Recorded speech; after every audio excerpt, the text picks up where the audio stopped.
जिन्ना sports stadium में मुनक्किदा 4 रोज़ा sports festival में मंडी बहाउद्दीन यूनिवर्सिटी कैंपस के तुलबा ने भरपूर हिस्सा लिया। तलबा और तालिबात ने रस्साकशी, बोरी रेस और दीगर खेलों में अपनी सलाहियतों के जौहर दिखाए। ग्राउंड में ढोल की थाप पर घोड़ा डांस शायकीन की तवज्जो का मरकज बना रहा।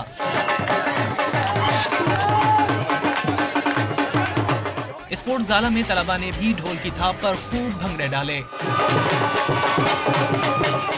स्टडीज़ के साथ साथ ये एक्स्ट्रा करिकुलर एक्टिविटी जो है, इसकी वजह से हमें बहुत ज़्यादा एक रिफ्रेशमेंट भी मिली है और एक माइंड जब डाइवर्ट होता है तो उसकी वजह से हमारी स्टडीज़ में दोबारा कंसर्न करने में इजी रहता है। इस तरह की एक्टिविटीज़ जो है वो हर साल में ना होनी चाहिए, मंथली बेसिस पे ना सही लेकिन सालाना बेसिस पे होनी चाहिए। इससे स्टूडेंट को एक गैप मिल जाता है, स्टूडेंट अपनी एकेडमिक एक्टिविटीज़ के सेपरेट होकर उनके लिए बहुत ज़्यादा रिलैक्स फील करते हैं। स्पोर्ट्स गाला की तकरीब में तलबा और तालिबात ने चेहरे पर नक्शो निगार बनाए और गाड़ियों में सवार होकर खूब हल्ला गुल्ला किया।